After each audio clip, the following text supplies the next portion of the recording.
It's Red Eye Radio. Gary McNamara and Eric Harley talk about everything from politics to social issues and news of the day. Whether you're up late or you're just starting your day, welcome to the show. From the Uniden America Studios, this is Red Eye Radio. All across America, we are Red Eye Radio. He is Eric Harley, and I'm Gary McNamara. Good morning. Hello. Everybody have a good weekend? I had a great weekend. Did you have a good weekend? Yeah, no, it was really, really good. All right. Yeah. Good. Was able to see Dad. Yeah. That was good. Good. That was I got to see my great nephew play ball, which was excellent. I posted a picture of him on my Facebook page if you want to check it out. Yeah. All right. It's funny because I know him from sitting next to him, and things like that. When I see the one picture, and it was a couple of pictures, and it was professionally taken at the game, and I saw him, and I'm like, my God, he's intimidating. I know. It's funny when they start to get to that age, it's like, wow. Yeah. What kind of growth spurt did he go through? Yeah. Yeah. I love it. And I'm sitting looking at it, and he'll sit in the car, though, at times I'll look at his legs, and I'm like, my God, your legs are as big as my waist. It's like, Yeah. Yeah, I had three nephews that were brothers, and they were very close. They were just like 2 years apart each, but it was like a set of triplets when they were little.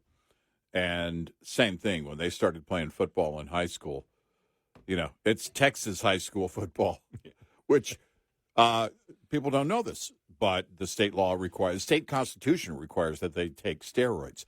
And so it's required. It's required. But it was as if they were taking steroids because, man, they just went all of a sudden, boom.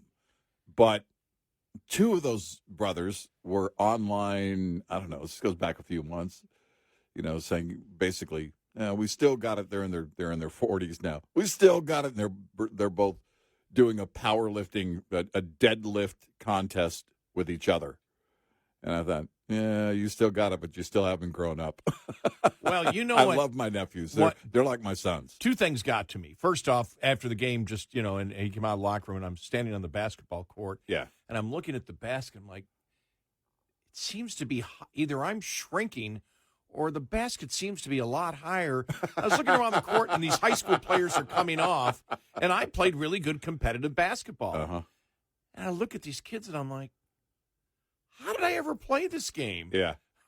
Yeah. And the other thing was, I won't give many specifics on it, but I met an older woman. Yeah. Over the week at the hotel that I stayed in. Right. And when I first saw her, I thought to myself, well, it looks like she's in her late 80s, whatever. And we started talking. There were a couple of people there, and she said, well, young man, and so she said it to me, young man, how old are you? And I went, well, I'm 70. And she said, oh, my, I'm 3 months younger than you. It's like, no. Yeah. So I really didn't take it. No, don't worry. I'm not upset about it. Yeah. All right. I guess I'm obligated because I've gotten so many emails. Go Bills. All right. Yeah. There you go. That's right. Which means tax the rich. So. Oh, that's right. That's right. Tax. Gary, are you advocating taxing the rich? Yeah. Technically, that's Let's Go Bills. Yeah. Is tax the rich. Right. And if anybody, what are you guys talking about? This goes back, a month ago, 2 months ago? A few months ago with Hochul at the rally where they were screaming, tax the rich, and she was going along with them. And then, like a day or two later, she came out and said, oh, no. I thought they were saying, let's go Bills. That's right, yeah. So. All right. Okay, so Brandon. that's become, whenever we want to say tax the rich, right. It becomes let's go Bills. Right. Did you see that one? Oh, this just popped into my mind. I don't have the story in front of me. I've got it somewhere here in my files, or for some reason where I stored it, the article on, I actually posted it to Twitter, the messaging on Twitter. I can't get into it. I mean, there's the code, and it's just like the circle keeps going round and round and round and round. Oh, but that billionaire from California that said basically there's $2 trillion in basically the wealth of billionaires in California, and just in the last few months, he believes 1 trillion of that has left. Just in the last few months. Yeah, and he wrote it on X. I didn't know who he was at first. I did the research. He's a billionaire. Yeah. And I'm just like, where's he getting this from? Because that would be fascinating. I think Fox News had it also as an article over the weekend. And I'd seen it on X first. I didn't know who the guy was. And then I saw that Fox News had the article on this guy who's a billionaire. I'm like, well, how does he know? He goes, I believe that 1 trillion of the 2 trillion in wealth. He said the 1 trillion out of 2 trillion has been taken out. I don't know what he meant by that. I didn't see where it was specific to wealth or income. I'm assuming it's wealth. Yeah. Right. Because the increase in income would not be 2 trillion from billionaires in 1 year, and he wouldn't have those figures anyway.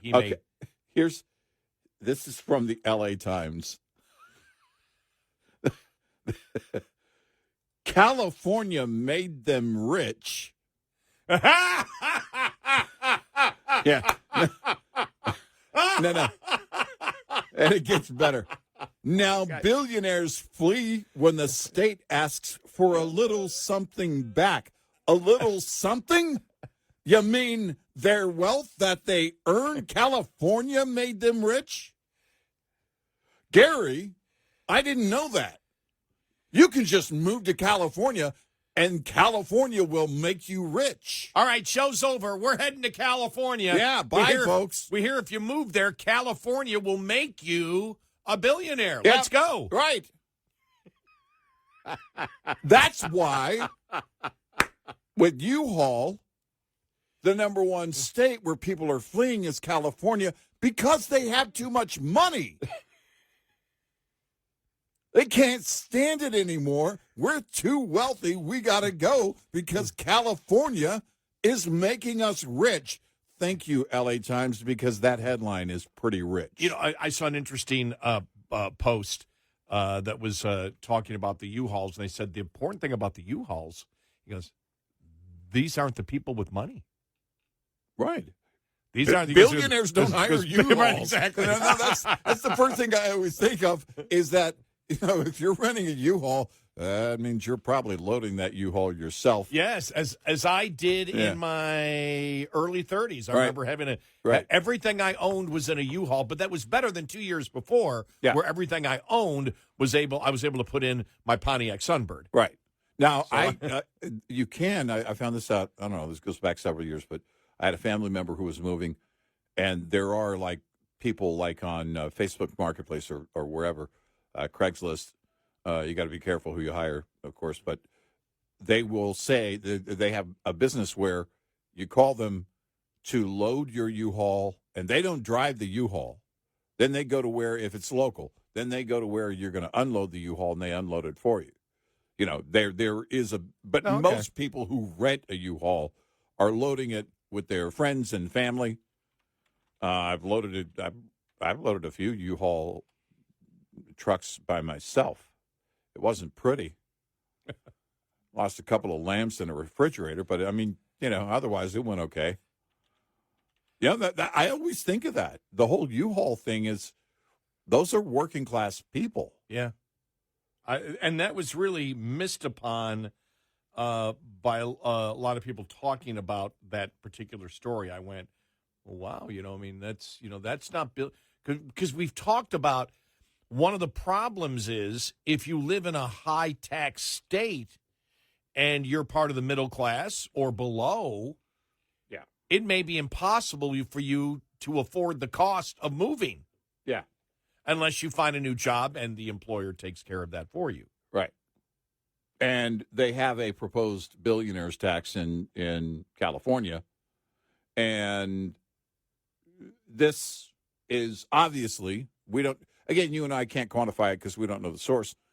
We don't know if it's, half of that $2 trillion in wealth that's left the state. But if you propose taxing billionaires in a state, they're going to leave the state. That's how it works. They're not going to call U-Haul, but they're going to leave the state. And that's just how again, who was it? What's his name? Phil. What's his name? The golfer who was going to leave California. Mickelson. Yeah. So he was leaving. He talked about leaving actually, and then talked about, and we did the math on his earnings at the time. Yeah, and we did, and we rounded it off. Right. But I think we did something like, I think we started like at $100 million and just said, and just to round the number off, which he could have made from endorsements, but we said if you take $100 million, just to put it into perspective, and he was talking about the 13% income tax, not the wealth tax, Right. But he was saying, and he was like, I'm eventually going to move to Florida because of the taxes here. And man, the left just went bonkers at him. By the way, he posts on X all the time now. Phil Mickelson does. Yeah, and interesting. It's not most of the time. It's not about golf, right? But we said, you take $100 million, you take 13% of that. If you're earning that, well, that's $13 million. If you take that over a 10-year period, that's $130 million. And so we put it down. I think he had earned like $80 million that year. And we said, well, if you take and extrapolate that out, because at that time, he was the guy. He was one of the leading persons for advertisements in the United States as a sports guy. I have something better from the L.A. Times in a related story. Yeah. Because there's a link to the story about the California billionaires tax, which, by the way, would apply to billionaires. It's a 5% wealth tax. It's right. 5% wealth tax. Okay. That would apply to billionaires who live in California as of January 1st of this year. Here's the headline.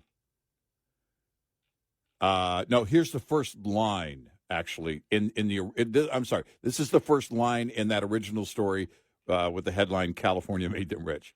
Now here it is. California helped make among the richest people in the world. Mm-hmm. Now they're fleeing because California wants a little something back. The proposed California billionaire tax has plutocrats saying they are considering deserting the Golden State. Oh, yes. For fear that they'll have to pay a one-time tax, 5% tax, on top of the other taxes they barely pay in comparison to the rest of us. Oh, my gosh, that's a lie. You're absolutely clueless. Yeah, that's an outright lie. Yeah. And anybody who pays attention knows that is. I mean, we know that, it's one of the reasons, if you look at the liberal states, we look at the whole thing with Mamdani, where he wants to tax the rich and New York doesn't, and that's Kathy Hochul saying they'll move. And another line, this is the one. And she talked about how much of a percentage they pay. Right. The top 1% pay almost like 50% of the taxes. Right. California helped make them rich. Now a small proposed tax is spooking them out of the state. Wow. You're clueless. Well, I don't think guilting people into voluntarily giving up their property is something that has ever worked. Well, because this isn't, and we need to come up with a different word for it, because it's not a tax. It's a confiscation of property. Of wealth, yeah. It is, they've already been taxed, and the way they write it, of course, here at the LA Times, makes it sound like they're just increasing, just a small increase on top of it's just one time.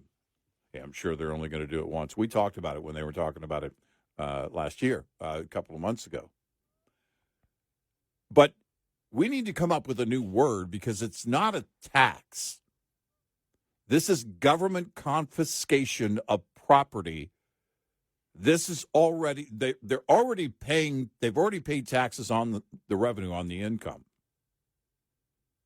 And then what they've done with that income varies. It's usually investment. In fact, their net worth is largely investments, which means they would have to sell off their investments to do that. Which then, when the government forces you to do that, lowers the price of those investments, stocks, whatever. Right. And because it's not market driven. Right. And if you get away with a one-time version of this, wait for the next step. Yeah.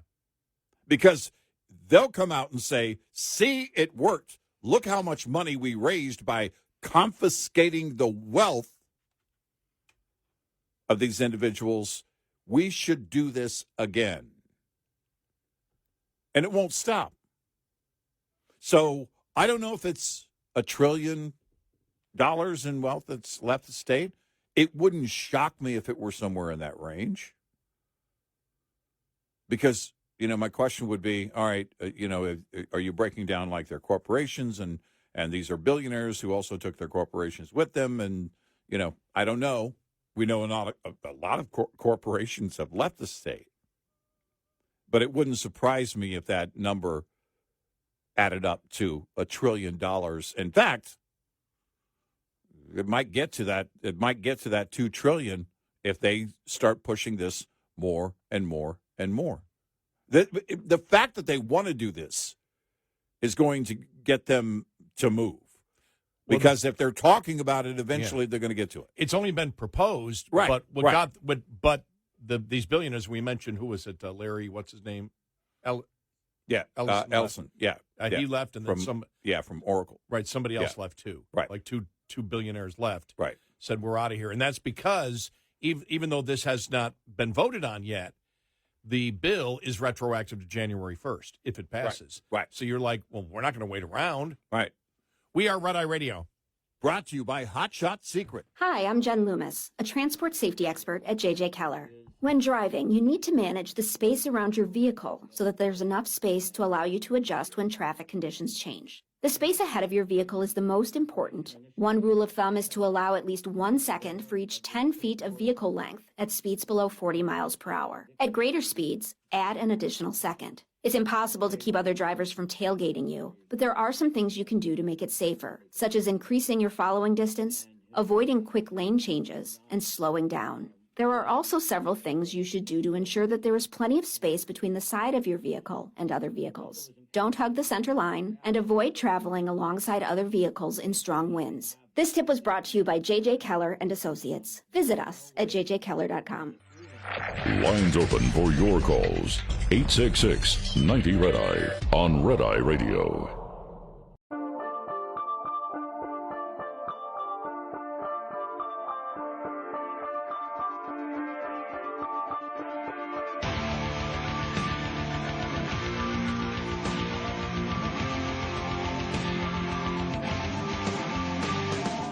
We are Red Eye Radio. He is Eric Harley, and I'm Gary McNamara. Welcome and good morning. Thanks so much for being here this morning. I'm telling you, what a weird weekend. I mean, they're all weird weekends. I had a buddy of mine, and this is after the Bills won yesterday. He said, he goes, do you have the urge to go on and do you wish you could talk about that all the time? Because what else is there to talk about? His point was, and I said, the left is insane.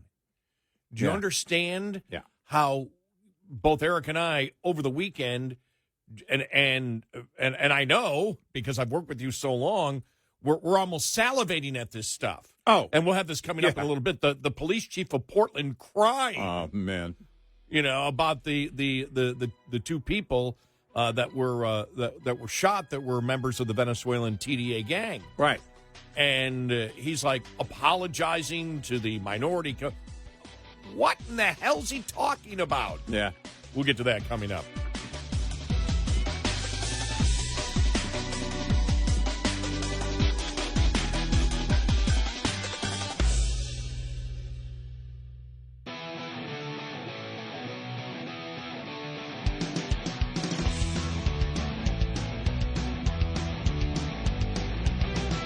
You're listening to Red Eye Radio from the Uniden America Studios. And we are Red Eye Radio. He is Eric Harley, and I'm Gary McNamara. Welcome and good morning. So the narrative on ICE over the weekend seemed to be, you and I haven't even talked about this yet. There's so much, there's that going on, and a bunch of other things we've been talking about off the air. But it seems to me that the left has now moved to the fact that, when the one video came out, because we haven't talked about this. One video came out on Friday that showed the angle of where he shot from, and then it was like the influencers on the right went crazy, saying, "Look, this is what happened," as they should have. By the way, I'm not by saying that I'm not saying that they were wrong in any way for doing it. And then the narratives that were coming out. I mean, the mayor of Minneapolis. Well, yeah, you got maybe a sore hip or whatever that was. It's like, what in the hell? Yeah. Is going on, and then it was like there she was. It was almost as if she was my grandmother out for a nice afternoon or morning ride. Yeah, and it was just like, what in the hell are you talking about? Right. It was so bad over the weekend from the left. Well, and we shouldn't be surprised because if someone is here illegally and they're a gang member from another country, they're just a Maryland dad, just a Maryland man. All right, well, let's go to that. Let's go to that one then from the Portland police chief, Bob Day. Right. What a tool this guy is. Mm-hmm. Cries at a press conference after having to admit that the Department of Homeland Security was correct in stating that the illegal Venezuelan migrants accused of trying to run down a Border Patrol agent in Portland have ties to the Venezuelan TDA gang. But he starts crying. I mean, it's just, these people are just so caught in identity politics. I'm telling you right now, this guy has no business ever being in law enforcement. Yeah. Here we go. And what I can say is there is an association with the two folks yesterday and TDA. I hesitated to even share this information initially because I'm very aware of the historic injustice of victim blaming, oftentimes portrayed by law enforcement, including this very agency that I've represented so proudly for so many years. And historically, we have not been quick to disclose the potential criminal history of others. But I felt it was imperative because I was asked yesterday in the news conference what information we have. This is information we have. This in no way draws a through line to the actions or the behaviors that occurred yesterday. I want to speak for just a moment specifically to my Latino community.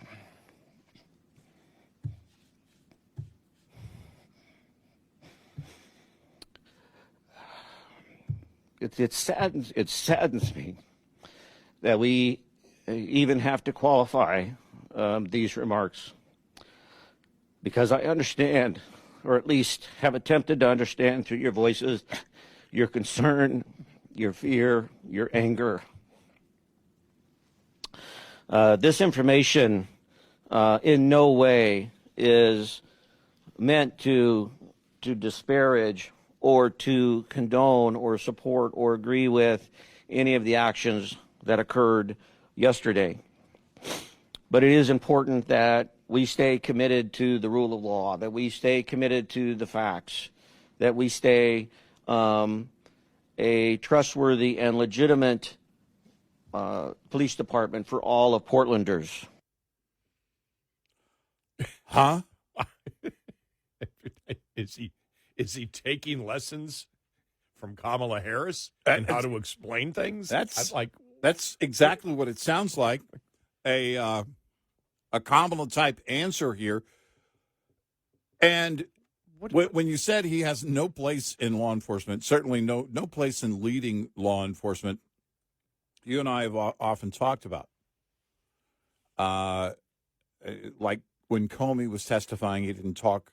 He didn't use law enforcement language, which is to stick to the facts. Now, in the case of an FBI director or a local police chief, I do know that you also are part diplomat. You have to be diplomatic in certain moments.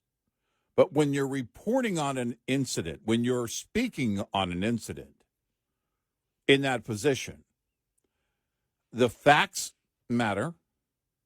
You bringing your emotion to it muddies the water, because then you end up, and by the end of your statement, nobody knows exactly what you're trying to say, because the facts are what matter. The facts matter here, and that's law enforcement 101. The facts lead. Any kind of evidence leads, and there's no way around that. Wanting it I hesitate. He said, I hesitated even saying this. Why would you hesitate telling the truth?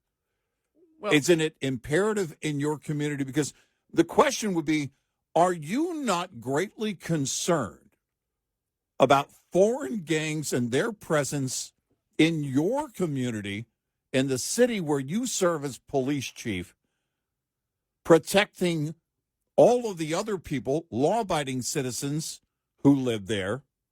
And also, since you needed to open this door and talk to the Latino community, the bad guys, the gang members, are the ones giving the bad name to the Latino community that is there peacefully and legally. So this isn't that hard, but you decided you can't. It was like, honestly, I didn't want to have my teeth pulled, but I guess I'm going to get them pulled. It was like pulling teeth here. My God. Listening to it. It was just, it's because you can't help but pay attention to feelings. We've talked about it before. For Ms. Good, for others who have been shot and killed by police officers, that's the case in Minnesota, in the past, I can mourn the loss of life of the individual, but also understand factually how it happened. Again, that investigation, that internal investigation by ICE isn't complete. If we learn something new, we'll talk about that. But we've seen a lot of video, and we know the facts on cases in the past.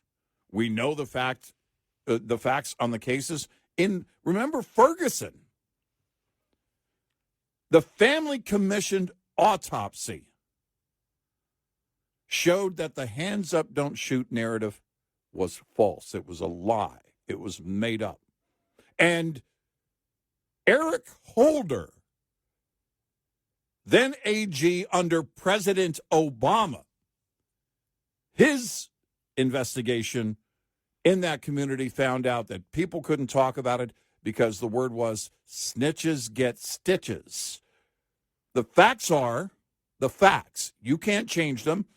Everyone will say there's two sides to every story. There's not. There's one side. There's the truth. But when you're a local police chief, you should be concerned for law-abiding individuals and what happens in the commission of enforcing the law by federal agents of these foreign gangs that are in your community should get your full support, again, as long as it's done by the book, which it appears it was. Well, I think there's number one, the straw man argument that we'll get to in just a moment here. But when he was talking about the fact that, well, we don't, give out the criminal histories when something like this happens. What the hell are you talking about? The standard operating procedure, for example, if you had warrants on members of the Italian mob, all right? Yeah. And you pulled them over because you had a warrant. You saw the car, and you knew it was them. Right. And they tried to ram you, and you shot them. Mm-hmm. You mean you ignore the fact that the reason you pulled them over was because they were in the Italian mob? Right. using that just as an example. You had a primary for pulling them over. Right, and he's saying, that the policy normally would be if something like this happened, they don't tell you that these are people that had a relationship to a gang, which is one of the reasons that you pulled them over. Right. Well, no, That's all the headlines reason, that day. Right. The reason you pulled them over is because they were members of a gang and illegally in the United States. It's all part of the information that you want the public to have. And what he is saying is we're not going to be transparent, because if we're transparent, and this is where the identity politics comes in and the straw man comes in, because there are some people out there that will indict the Latino community for what's going on here. Well, that's a load of horse manure, and we all know it. Well, it is this virtue signaling. I've got to be a hero. Hold on a second. Let me conjure up some tears. BS. Because the day it happened, which was the day after the shooting in Minnesota, all the headlines on the notifications that I got from every major news organization, with the exception of one or two, said 2 persons shot. And this was after it was already known they were TDA members. A couple of the stories never even mentioned that fact. And it took till the next day for the media to come around, because they want you to believe that it's just that people are just getting shot by ICE. No, but you're right. You're right, because I saw the same thing. There were stories out that were just saying 2 people shot. Yeah. And I'm like, why are they ignoring the fact that DHS is saying that they're, by the way, when we say TDA, that is not TDS. Well, there's a lot of TDS about TDA. It's Let's stop so you TDS shouldn't get about them, TDA. You shouldn't get confused, but that's the truth. But it's that's the straw man. That's what the left does. That's the straw man argument that we're not going to give the public information that these were Venezuelan gang members, right, illegally in the United States. Right.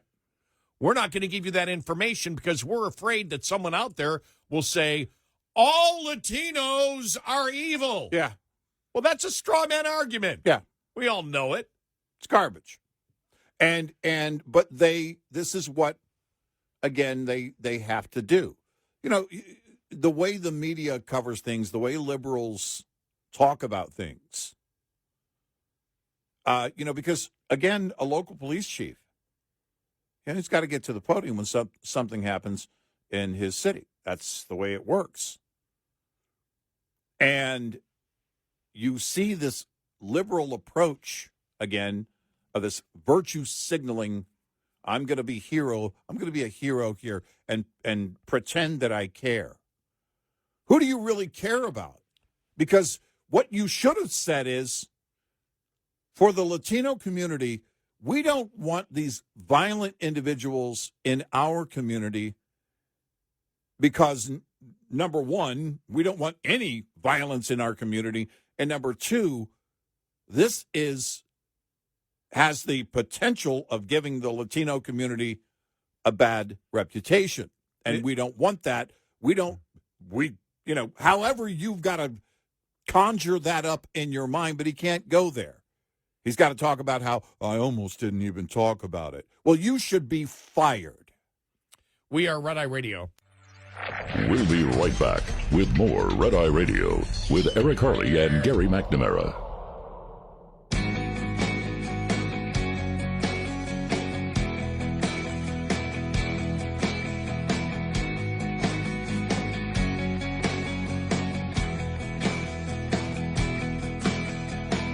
We're Red Eye Radio. He's Eric Harley, and I'm Gary McNamara. I can't find the exact timeline of when when the Portland police chief cried, but it was definitely after we were on the air, so it had to be probably Friday. I just wonder if my wonderful friend Lars Larson, it's on KXL. I just can't imagine when Lars gets a hold of that one if he hasn't already on Friday. Because right. Right. When I saw that. First thing I thought of, because I used to work at our great affiliate in Portland, Oregon, KXL. Had a wonderful time there. Lars and I had a wonderful, wonderful time working together for the time that we did. All I got to say is Monica Lewinsky. And we had so much fun back then. But I just, when I saw the police chief and it's a Portland police chief cries, I went, I wonder what Lars is saying about that. Yeah. So I don't know if he was on. Lars does like 57 shows, so He's done everything. He's always working. I mean, it's like he's. I saw him in the documentary for Mount St. Helens. Yes. Because he was a TV reporter at that time. But has done great work for a long, long time. Certainly has. We love Lars.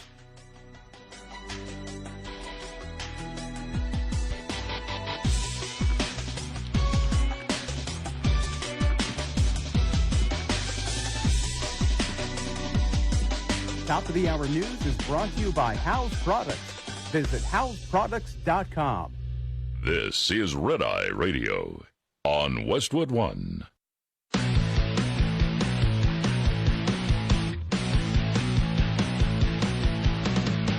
Now, it's Red Eye Radio. Gary McNamara and Eric Harley talk about everything from politics to social issues and news of the day. Whether you're up late or you're just starting your day, welcome to the show. From the Uniden America Studios, this is Red Eye Radio. All across America, we are Red Eye Radio. He is Eric Harley, and I'm Gary McNamara. Welcome and good morning. Thanks for being here. I'm telling you, it was a regular weekend, and it seemed, just because I traveled, it seemed like it went on forever. Yeah, it didn't seem like a long weekend. It's like, wow. It's like, Now, we do have a long weekend coming up. yeah, I know. Yeah. Yep. So we'll be off Friday and Monday. And I got because we don't get enough time off. And I got to take my kitty cat to the hospital on Sunday. All right. The kitty hospital. They think she has cancer. Oh, I hope not. I hope they're wrong I think about my little kitty has cancer. Now, there's no symptoms of it. It's just really high calcium levels. And Yeah. apparently in a cat, that's either thyroid or cancer. No behavioral symptoms yet. No. Okay. They've ruled out they've ruled out thyroid, and so it's either cancer or, in a minority of cases, just naturally high calcium levels. Right. But they're amazed if it's cancer that there's no symptoms. And the one thing is, I know a friend of mine who had a dog who had bone cancer. Yeah. And didn't find out till the dog broke the leg. Oh. And brought him in and said got bone cancer and had to put him down like that day. I've had two dogs over the years with brain tumors, brain cancer. Oh, wow. My last dog, she passed away several months ago, and she passed away. She started having seizures. Her hearing went, like, suddenly. I remember you telling me. Like, completely. Mm-hmm. And which was interesting because we had trained her with hand signals anyway. So if we could get her attention, essentially, we could, still, guide her to, go outside or sit or whatever. And that was something the vet said, well, we got to watch that because when it happens suddenly, it can be something serious. And then it was a couple of months later, she started having seizures. And in the end, she was having seizures literally right up to the moment that she passed. And so I had another dog back in 2006, and the brain tumor affected the vision and also the demeanor of the dog. The dog just snapped at everybody, and which was unlike. It was a dachshund. And he snapped at everybody, which was very much unlike him. And again, same thing.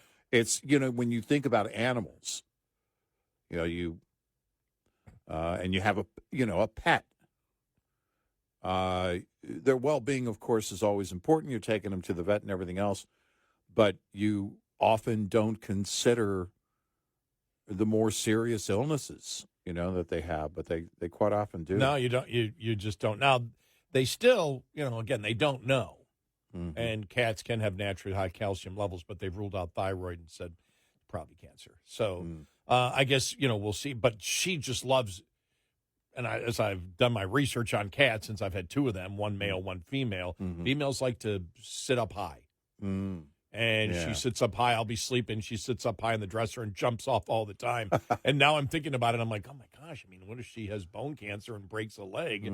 I would hate for her to be in pain, But one thing I did find out, I am now advocating, and I believe that Josh Hawley and President Trump, since they're now pushing, as we know, for credit card rates go down to 10%. Yeah. That we and I mocked this. I mocked this a few years ago, but we need national pet health insurance.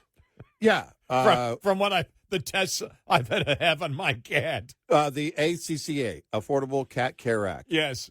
We need the Affordable Cat Care Act. Right. And it's like, what are these tests going to be? It's No, a cat. Wasn't somebody proposing? Yes, we talked about it. Yes. Yeah. Okay. Yes, okay. that's why I just said that's what you national- were referring to when you said. Yeah. Yeah. People brought it up, but no, they were actually proposing a bill. Somebody proposed in a bill. Congress. Yeah. It was official. Right. It wasn't just the liberals talking about it. Yeah. Somebody actually put a bill up. Introduced it into legislation into Congress for nationalized pet insurance. Right. Yeah. Look, I have a lot of compassion for families who go through that and can't afford. It's very expensive, to take care of a pet. Yeah. And you can get insurance for your pet. I know. My sister said, you didn't get insurance. I went, well, it's a cat. I didn't think that. Yeah. And she's so young. Yeah. I just didn't think. And it was like, there you go. Right. I wasn't, I was prepared, but I mean, I have no money to do it. But it still was like, what? What's that for the test? What? Right. Yeah. What? Yeah. It gets very expensive. It's very quickly. Can I, I think my blood work is cheaper. Right. Right. I mean, the full cost of my blood work, but I don't know what yeah. the full cost of my blood work is because whenever I get it done, a couple times a year, it's all in the insurance, and I just have I pay the copay on it. But then you see the amount, but you're like, well, would that be the amount if I paid cash? It's frustrating to look at your EOB, your explanation of benefits, when it comes across from your insurance company, and then you look at the costs, what was billed, then what was negotiated with your insurance company, and then what was paid by your insurance company and everything else. And it's frustrating. And actually, my wife and I had a conversation over the weekend, and have had a few recently about the talk, because the talk surrounding Obamacare and the subsidies and everything else. And you and I go back years to what what we believe is the core of the problem, or at least a very good place to start, and that is lack of transparency in pricing. And that's something that there should be. You and I aren't guys that scream there should be a law, but if you're going to do something, there should be greater transparency.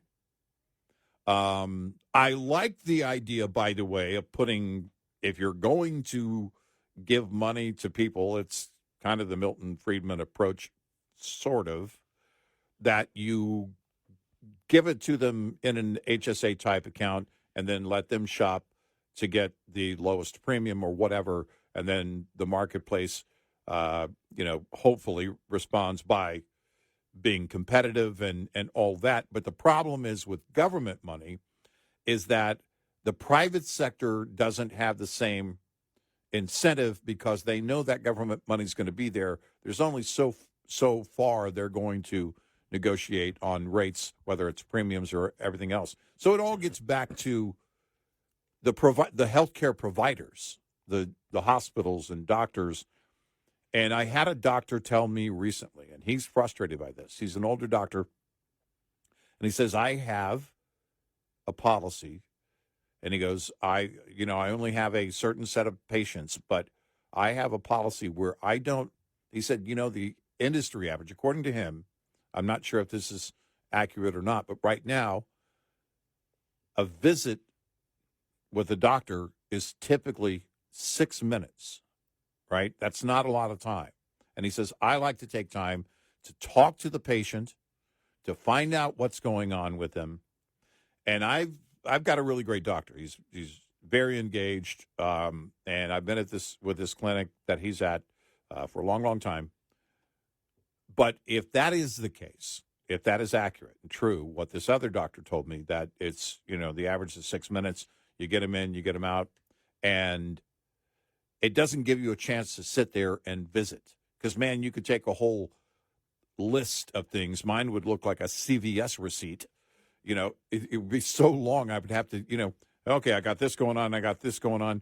But you don't want to bring it up because you also realize, oh, well, this is going to be very quick, and the blood work will tell you a lot of what's going on. Right, but when I visit my doctor twice a year, because everybody knows I'm a type 2 diabetic, under control. Mm-hmm. My doctor said it's going to kill me, but I'll be 120 when it does. And I can live with that. Good. Well, that's if I keep my, my diet and exercise. Your current routine in place. Right. But normally, I don't even, if I go in there and I sit and wait for my doctor and my appointment's 90 minutes late, I don't care. Mm-hmm. You know why?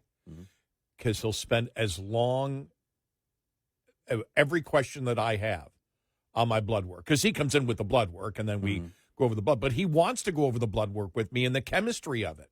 Right, yeah. And to the point where he's comfortable, even before the lab started sending me independently of him analyzing it, so I just get the blood work out there. I know what it means. I know 95% of my blood work, all that stuff, I know what it is. Right. Because he sat down and let me know about it. Right. But I like that. There's a great comfort. Now, he's my age. Mm-hmm.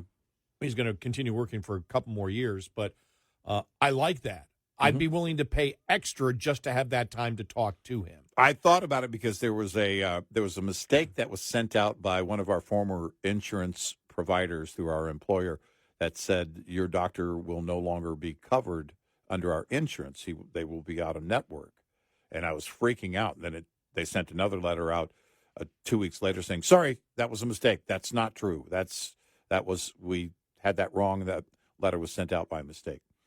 But during that 2 week period, I was freaking out because, if you've been going to a doctor, they know your history and the whole thing. But also if you have that ability to engage with your doctor and talk about certain things, and they spend time doing that, then that becomes reassuring. I go every 3 to 4 months. And so it's the good news is that if everything at the blood work is all within range, which typically it is, then we don't have too much to talk about. It's rare that I introduce something new. And when I do, it's managed, which is, again, those follow-ups, which are fairly quick turnaround. Well, I'll see you in a few months. Then it doesn't give it a lot of time to – they don't do blood work every time. They do blood work twice a year. Yeah, I get it twice a year. And so but again, they can monitor that and see, okay, where are you at and all of that. But in the overall healthcare situation, you have a number of things that are really at work here. A shortage of workers in healthcare, and that I don't know how to remedy. I don't know, where to go on that. But beyond that, there has to be greater transparency. But, it seems like this is such an old discussion because, well, it is. You and I have been talking about it since they were talking about Obamacare before it became law. And now here we are in 2026, and we're still talking about giving people money for Obamacare. Well, when you said before, there doesn't, talking about the law, not, do we have to have a law for it or whatever to show transparency? Why? Every other product I get transparency on. Yeah, that's what exactly the conversation I have with my wife. Right. Yes. There isn't anything else that I don't get transparency on. Well, maybe buying a car. Right. No, but I can look at it right there. I can see what they're charging me there, and I can compare that to somebody else. Now, could they be hiding something in there? Well, yeah. For example, one thing that never shows up and hasn't shown up when I bought a gasoline vehicle over the last 20 years is the fact of how much of my, what's the actual cost of making my vehicle as compared to helping to subsidize the automobile companies for the failed experiment of electric vehicles with subsidies. How much are you adding onto my car? Right, exactly. In order to make up for what you're losing on EVs. Yeah. But I still had the transparency where I can look at the sticker and compare it to, and I can go and I can bid back and forth. Right. You can negotiate back and forth with multiple car dealers as I've had in the past online before I've even gone in. Right. I've actually went in and had a car and had a price set when I walked in. Mm-hmm. And I that was my car I bought in 2003, which, by the way, I still have today. Yeah. Still running good. And I have no health care insurance for the car. I have car insurance, no health care insurance. You got a pretty good mechanic, though. So well, actually, that's a little bit of insurance, and peace of mind at least. Okay. Yeah. Just mentioning cars right now. Two things, because how many times I rent cars this year? I've rented cars hundreds upon hundreds of times. Yeah, and they gave me a Ford Escape, which was really nice, except how it stops. They have, what do they call that? The automatic auto off. Yeah, auto off. Oh God. Yeah, every car has it now.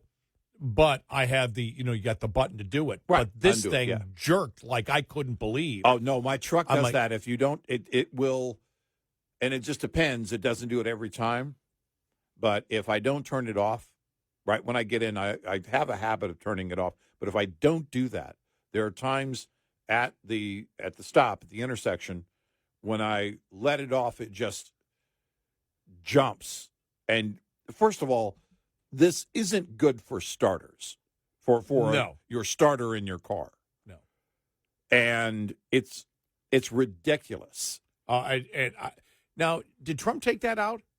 I don't know if that is thought gone he or took not. he took something out. I don't know if he took. Yeah, I thought they were going to take that part of it out. There are third-party things that you can use to disable it. But you can void a warranty very quickly by doing it. The Mazda dealership I go to, because I have a Mazda, my latest vehicle is a Mazda, and I asked him, I said, if I'm thinking of buying one here in the next couple of years again, you guys have the auto shut-off? And I said, yeah. And I said, do you have the button?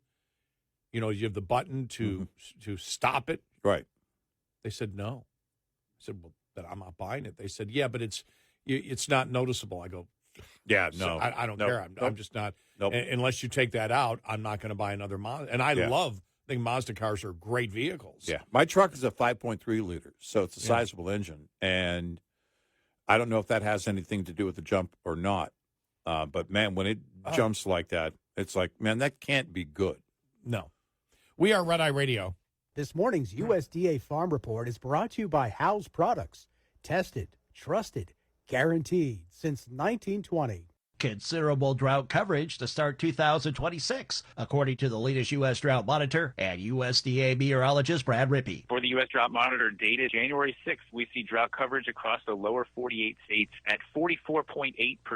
That is up 4.5 percentage points from 4 weeks ago on December 9th. He adds drought coverage above 40% of the country has taken place since mid-September of last year. We do see some differences from region to region. It is worth noting that we did see considerable worsening during the month of December across the central and southern Great Plains, extending eastward all the way into the southeast and the middle Atlantic states, with just a few exceptions. That pretty much the entire southeastern quadrant of the country trending drier during December. But on the flip side, we did see improving conditions in much of the western United States, with the caveat that we are still seeing a lack of snowpack at many high elevation sites. I'm Rod Bain reporting for the U.S. Department of Agriculture in Washington, D.C. This report brought to you by Cenex Fuels and Lubes. Get in touch with Red Eye Radio, toll free at 866-90-RED-EYE.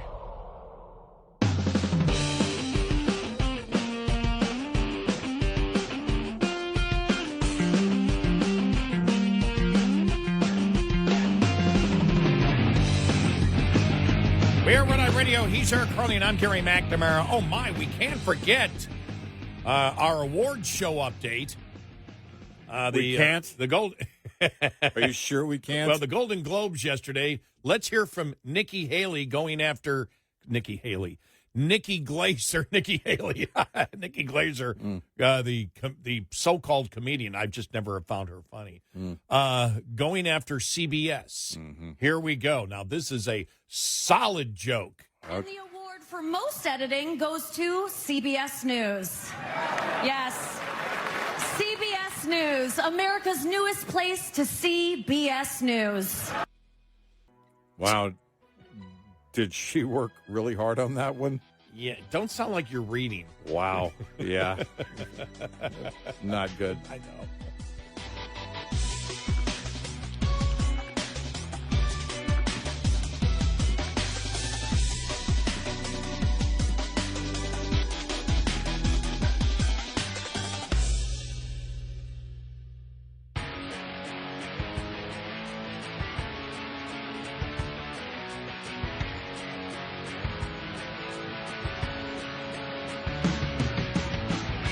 Catch Red Eye Radio live every night on the Red Eye Radio app. Available in the App Store. Red Eye Radio. And he's Eric Harley, and I'm Gary McNamara. Download our Red Eye Radio app today, and you can listen when and where you choose. I'm sorry, I'm just chuckling here because we never stop reading, even during the show and during the breaks. And a lot of times I'll be during a break and start reading something, and I just can't stop laughing. It's like, okay, just got to change up for a minute here and read this. And this was from National Review, Beckett Adams. The fallible coach Waltz never existed. Waltz never existed. Right. And I'm just laughing at the way it's the great writing is what it is. Waltz is not the corny Midwestern dad they claimed he is. He isn't an, quote, absolute bomb, end of quote, for a fractious country, nor is he the embodiment of personal responsibility and neighborly love. He isn't fallible and approachable, nor is he plain spoken. He's not America's football coach or a vivid representative of the American heartland. Waltz is a self-pitying, gutless, egotistical, and destructive political creature, nothing like the hearty, straight-talking teacher they tried to pass him off on everyone in the 2024 presidential election. When asked Wednesday exactly how he intended to deploy the National Guard, Walz's response included a vaguely menacing note: "We've never been at war with our federal government. The National Guard has a dual mission, state and federal, but right now their role is to protect Minnesota." Now, Walz could have issued a statement to calm the obviously combustible situation, but he chose not to. That's not who he is. He is guilty of every single flaw that he attributes to his enemies, something that we have talked about on the left, haven't we? Many times. But there you go. I just burst out laughing when he was just talking about the fact that he's no longer the fallible and approachable, or I forgot who referred to him as the absolute bomb, but that was and that not B-O-M-B, B-A-L-M. Right, so, right. Yeah. But I just was reading that and just had well, it's I'm not a writer. I really, for people to be able to sit down and write ideas with their, with the pen or typewriter, whatever. Yeah. The hardest thing I have to do is, it's easy for me to do it when I vocalize it, pick something and go with it. Right. But if I sit and write something, the first sentence will take me a year. Yeah. I never know where to start when I'm writing. Yeah. And I don't know why. It's like a block I have in my head. I can do it, like I said, verbally. I just can't put things down. I can put things down on the paper. It just takes me a year to do it. Well, and then I'm not happy with it. Yeah, there are certain things that I have become, I'll just say, better at. I won't say good at. I've become better at. Proposals, certain things. But in writing, and we read a lot, stuff from the National Review, I love reading even what Jonathan Turley posts on social media. Oh. It's far better than what it's with me. It's like, hey, here's what I had for breakfast. With Turley, he can lay things down, and I like his write up on Jack Smith and the First Amendment was great. We'll get to that sometime this week. And it was great. And Andrew McCarthy. There are so many people that are so good at that. I don't now, but I used to say, in my mind, I used to wonder, why does it take so long?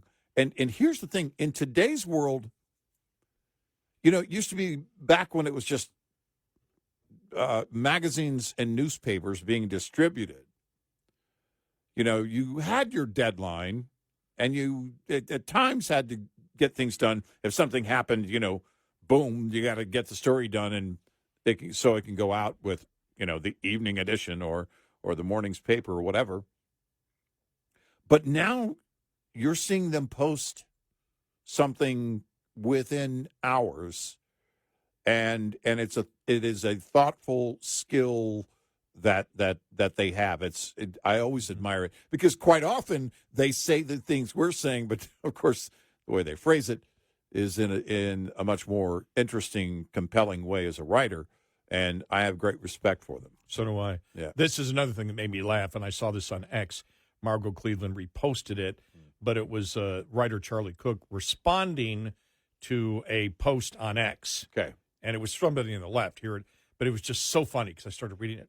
And I'm like, okay, here's the left invoking God. Yeah. All right. Yeah. So whenever the left invokes God, it's always interesting, since it's the left and the Democratic Party that booed God back a few DNCs ago. Yeah. But here it is. Here's the post. MAGA would have looked at Jesus on the cross and said he should have just complied. All right. Mm-hmm. Charlie Cook responds, but he did comply. Why does nobody know anything?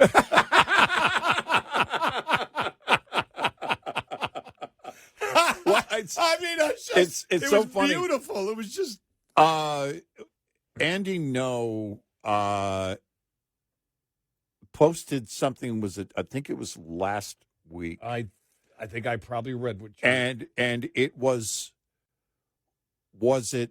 I think it was about. I think it was related to Murphy and the whole Venezuela thing. Back when Murphy said, that it was for him. It was back in 2019, and he said, something needed to be done about Maduro. And then, of course, when we did something about Maduro, Trump did something about Maduro, then he lost his ever-loving mind. And Andy No posted on X something to the effect of, I really hate these people. It was just so funny the way it fell out. Well, and that's something that we have said. Look, and in all my experience, this is true. Adults don't change their minds. Right. You don't sit there and, as an adult, look at, illegal immigration and then completely change your mind on it. Right. You just don't. Whatever the issue is, whenever you see these politicians make a huge, the Venezuela thing, whatever, once you see they make these huge 180-degree spins, and these are people in their 40s, 50s, and 60s, they're lying to you. Right. No, and the party has done this, the left, the Democratic Party, has done this repeatedly on a number of things. The border. Oh, my gosh, the late Harry Reid. We need barriers and walls on the border. I think that was as late as 2014, 2015. Mm-hmm. Yeah. And what do we hear from Obama? On the gay marriage thing. Now, we knew where he standed on gay marriage when he was running in 2008. But then along the way, after he got into office, he's grappling. Yeah. He's evolving. He's grappling. Well, it's that's a load of garbage. And I will say this, to be intellectually honest. I'm grappling and evolving in just one area. Benefits for seniors. With time, I have learned that there should be greater, and I don't care if it's taxpayer money or Elon Musk money. I don't care where the money comes from. California, wealth tax. Well, because I hear California makes people rich, but I have evolved over time on that issue, and I am a staunch proponent of benefits for seniors. But again, now that you're getting very much closer to being a senior. with time. It's not about me. Yeah, exactly. It's how you can learn if you just consider things over time. I think, did I over the decades? Can I be the Portland police chief now? I think I think you should cry now. Yeah, I might. But it's you're right on on all but that issue. But adults, by the time you're in that situation. Now, there have been a few Democrats who have left the party. Tulsi Gabbard, the current mayor of Dallas, who have switched parties or become independents.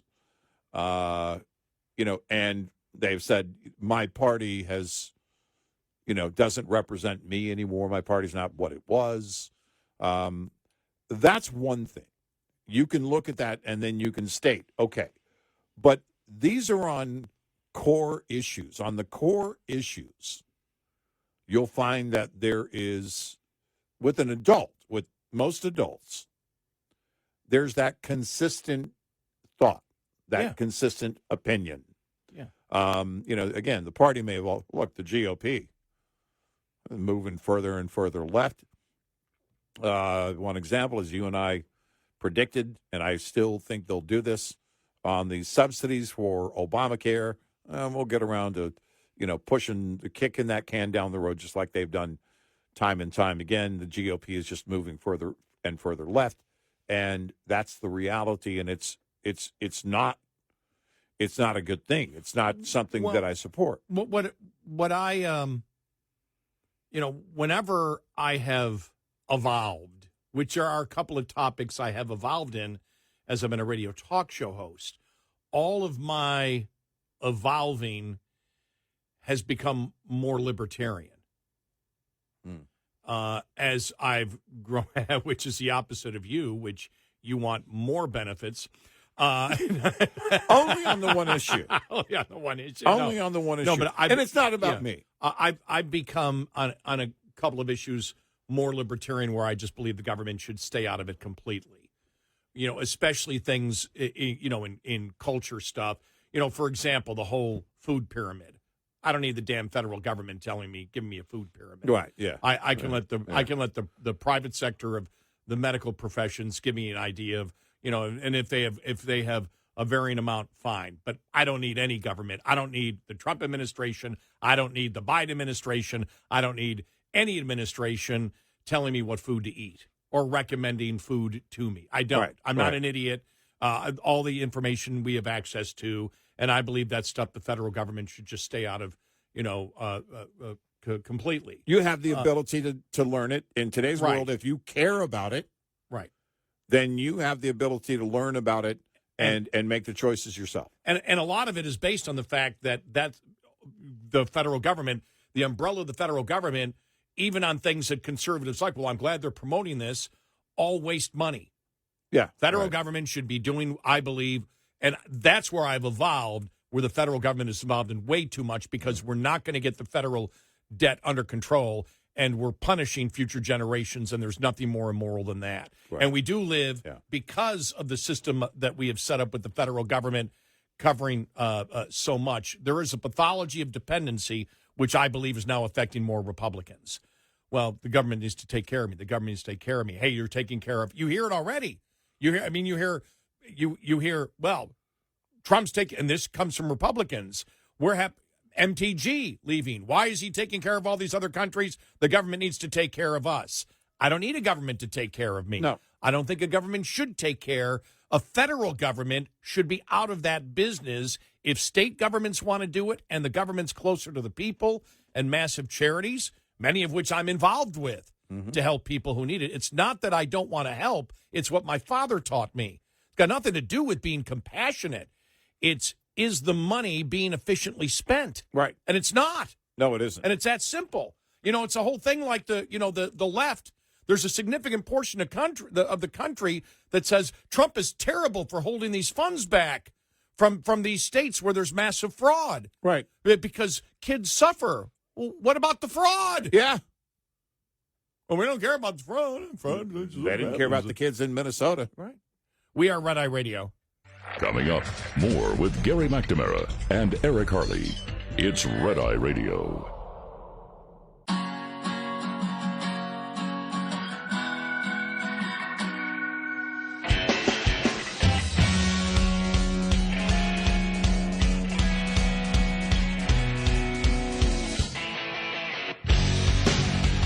We are Red Eye Radio. He's Eric Harley and I'm Gary McNamara. See Stephen A. Smith and Keith Olbermann in a back and forth going on. It's like, oh my gosh, it's just great. Oh, I think there may be. Okay, I got to find it. Yeah. There was another Stephen A. Smith audio from over the weekend. Okay. All right. All right. And he says he still votes Democrat and is a Democrat. No, he's not. We explained that the other day. He's a moderate Republican. Yeah. Right. In his beliefs, he's a moderate Republican right now. But he wants to get away with saying he's still a Democrat. Yeah.